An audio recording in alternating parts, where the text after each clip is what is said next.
श्रीगुरुभ्यो नमः। हरिः ओम्। गणानां त्वा गणपतिं हवामहे कविं कवीनामुपमश्रवस्तमम् ज्येष्ठराजम् ब्रह्मणाम् ब्रह्मणस्पत आनः शृण्वन्नोतिभिः सेदसादनम्। ॐ नमो भगवते रुद्राय नमस्ते रुद्रमन्यव उतोत इषवे नमः। नमस्ते अस्तु धन्वने बाहुभ्यामुत ते नमः। यात इषः शिवतमा शिवम् बभूवते धनुः शिवा शरव्या तपतया नो रुद्रमृडय। याते रुद्रशिवा तनूरघोरा पापकाशिनी त्वया नस्तनुभाषन्तमया गिरिशन्ताभिचाकशीः। यामिषुम् गिरिशन्तहस्ते बिभर्ष्यस्तवे शिवाङ्गिरित्रताम् गुरुमाहिकंसेः पुरुषम् जगत्। शिवेन वचसा गिरिशाच्छावदामसि यथा नः सर्वमिज्जगदयक्ष्मकुम् सुमना असत्। अध्यवोचदधिभक्ता प्रथमो दैव्योऽभिषक् अहेकश्च सर्वान् जम्भयन् सर्वाश्च यातु धान्यः। असो यस्ताम्रो अरुण उत बभ्रः सुमङ्गलः। ये चैवागुम् रुद्रा अभितो दिक्षश्रिताः सहस्रशो वैशागुम् हेड ईमहे। असौव्योपसर्पति नीलग्रीवो विलोहितः उतैनम् गोपा अदृशन्नदृशन्नुदहार्यः। उतैनम् विश्वाभूतानि सदृष्टो मृडजातिनः। नमो अस्तु नीलग्रीवाय सहस्राक्षाय मीढुषे। अथो ये अस्य सत्त्वानो हन्तेभ्यो करम् नमः। प्रमुञ्च धन्वनस्त्वमुभयोरात्रियोज्याम् याश्च ते हस्त इषवः पराता भगवो वप। अवतत्यधनुस्त्वगुम् सहस्राक्षशतेषु ते निशीर्य शल्यानाम् मुखा शिवो नः सुमना भव। विद्यम् धनुः कपर्दिनो विशल्यो बाणवागुम् उत अनेशम् नस्येषव आभुरस्य निषङ्गतिः। याते हेतिर्मेढुष्टमहस्ते बभूवते धनुः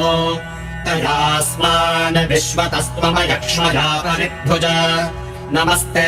अस्त्वायुधायानातताय धृष्णवे। उभाभ्यामुत ते नमो बाहुभ्याम् तव धन्वने। परिते धन्वनो हेतिरस्मान् वृणक्तु विश्वतः। अथो य इषुधिस्तपारे अस्मन्निधेहितम्। श्रीशम्भवे नमः। नमस्ते अस्तु भगवन् विश्वेश्वराय महादेवाय त्र्यम्बकाय त्रिपुरान्तकाय त्रिकाग्निकालाय कालाग्निरुद्राय नीलकण्ठाय मृत्युञ्जयाय सर्वेश्वराय सदाशिवाय शङ्कराय श्रीमन्महादेवाय नमः। नमो हिरण्यबाहवे सेनान्ये दिशाम् च पतये नमो नमो वृक्षेभ्यो हरिकेशेभ्यः पशूनाम् पतये नमो नमः सस्पिञ्जराय त्रिषीमते पथीनाम् पतये नमो नमो बभ्रुषाय विव्याधिनेन्दानाम् पतये नमो नमो हरिकेशायोपवीतिने पुष्टानाम् पतये नमो नमो भवस्य हेत्यै जगताम् पतये नमो नमो रुद्राय तताविने क्षेत्राणाम् पतये नमो नमः सूताय हन्त्याय वनानाम् पतये नमो नमो रोहिताय स्थपतये वृक्षाणाम् पतये नमो नमो मन्त्रिणे वाणिजाय कक्षाणाम् पतये नमो नमो भुवन्तये वारिवस्कृताय औषधीनाम् पतये नमो नम उच्चैर्घोषाय क्रन्दयते पत्तीनाम् पतये नमो नमः कृत्स्नगीताय धावते सत्त्वनाम् पतये नमः। नमः सहमानाय निर्व्याधिन आव्याधिनीनाम् पतये नमो नमः ककुभाय निषङ्गिणे स्तेनानाम् पतये नमो नमो निषङ्गिण इषुधिमते तस्कराणाम् पतये नमो नमो वञ्चते परिवञ्चते स्तायूनाम् पतये नमो नमो निचेरवे परिचरायारण्यानाम् पतये नमो नमः स्रकाभिभ्यो जिघागुम् सद्भ्यो पुष्णताम् पतये नमो नमोऽसि मध्यो नक्तञ्चरद्भ्यः प्रकृन्तानाम् पतये नमो नम उष्णेषिणे गिरिचराय कुलुञ्चानाम् पतये नमो नम इषुमध्यो धन्वारिभ्यश्च वो नमो नम आरन्दानेभ्यः प्रतिदधानेभ्यश्च वो नमो नम आयच्छद्भ्यो विसृजद्भ्यश्च वो नमो नमोऽस्यभ्यो विद्यद्भ्यश्च वो नमो नम आसीनेभ्यः शयानेभ्यश्च वो नमो नमः स्वपद्भ्यो जाग्रद्भ्यश्च वो नमो नमस्तिष्ठद्भ्यो धावद्भ्यश्च वो नमो नमः सभाभ्यः सभापतिभ्यश्च वो नमो नमो अश्वेभ्योऽश्वपतिभ्यश्च वो नमः नम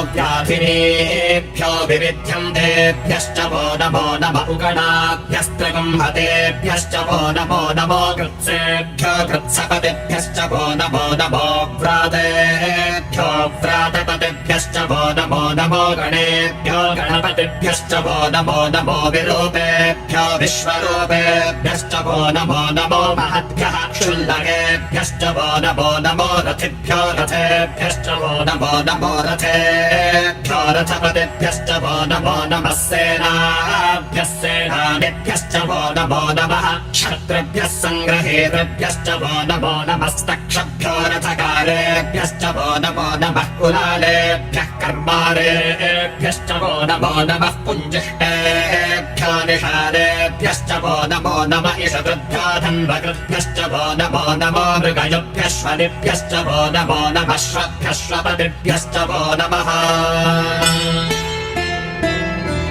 नमो भवाय च रुद्राय च नमः शर्वाय च पशुपतये च नमो नीलग्रीवाय च शितिकण्ठाय च नमः कपर्दिने च व्युत्तकेशाय च नमः सहस्राक्षाय च शतधन्वने च नमो गिरिशाय च शिपिविष्टाय च नमो मीढुष्टमाय चेषुमते च नमो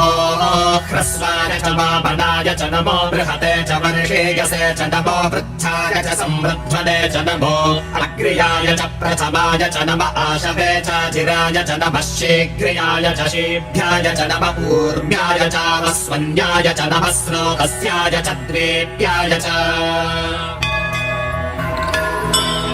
नमो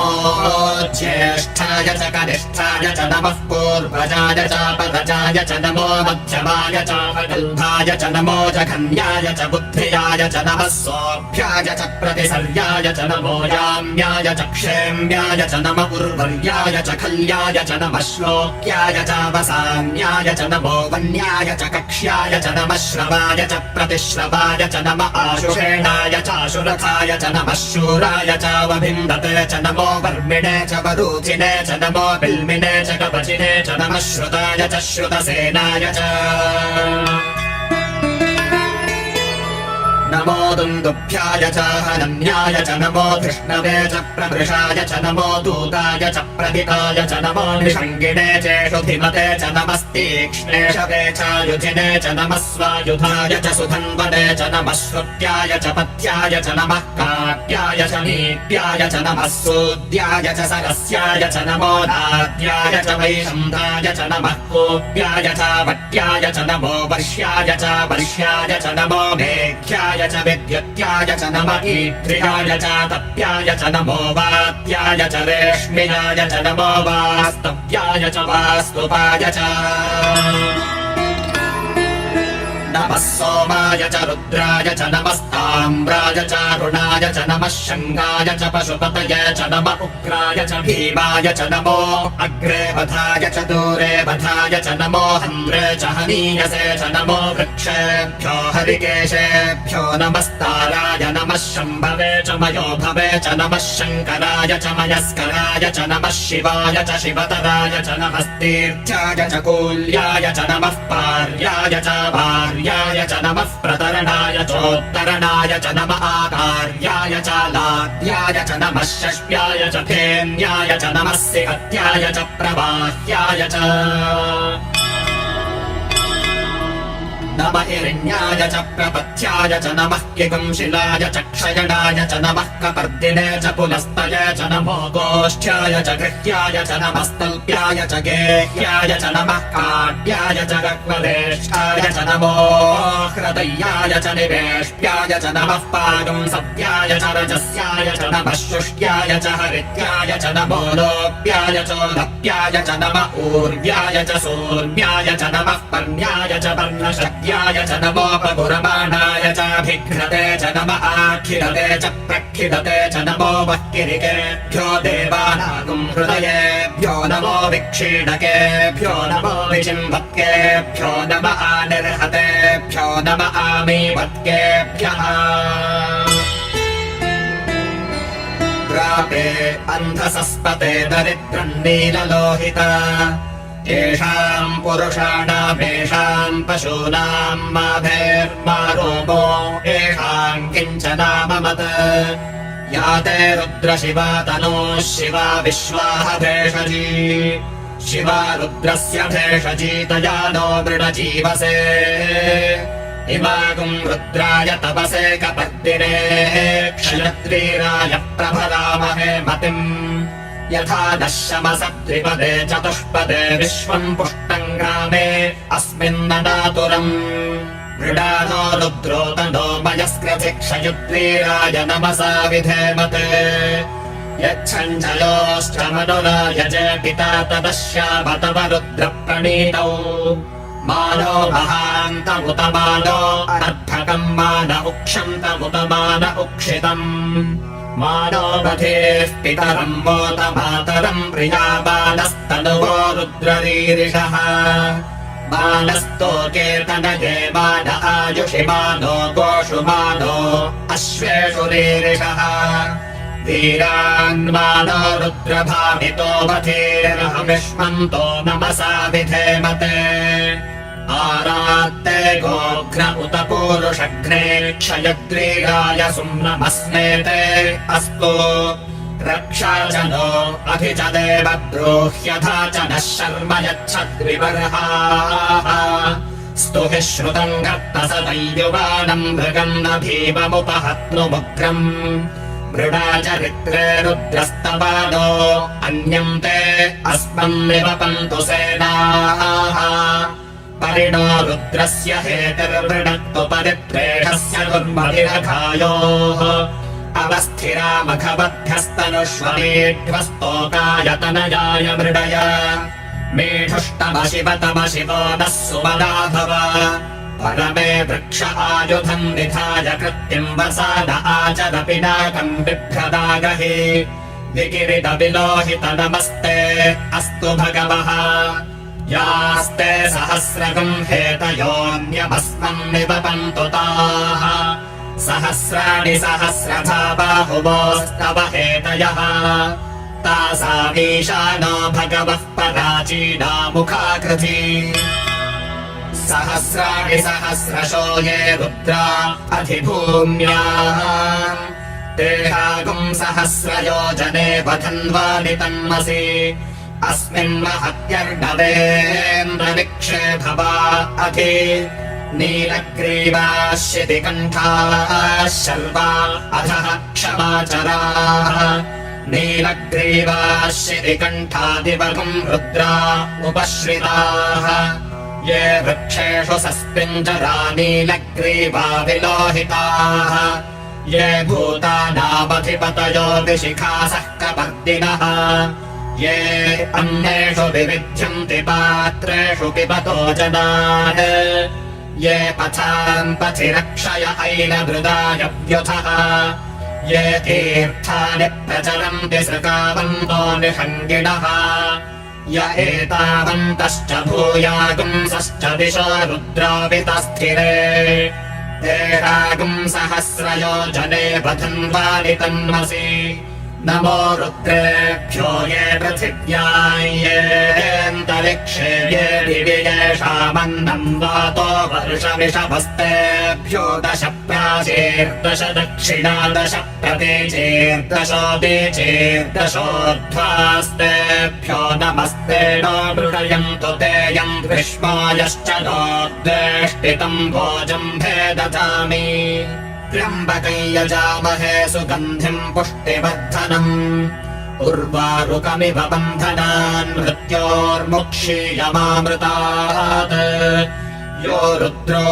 अग्नौ यो अप्सु य ओषधीषु यो रुद्रो विश्वा भुवनाभिवेश तस्मै रुद्राय नमो अस्तु तमुष्टु हि यस्मिषुः सुधन् प्रायो विश्वस्य क्षयति भेषजस्य यक्ष्वामहेसौ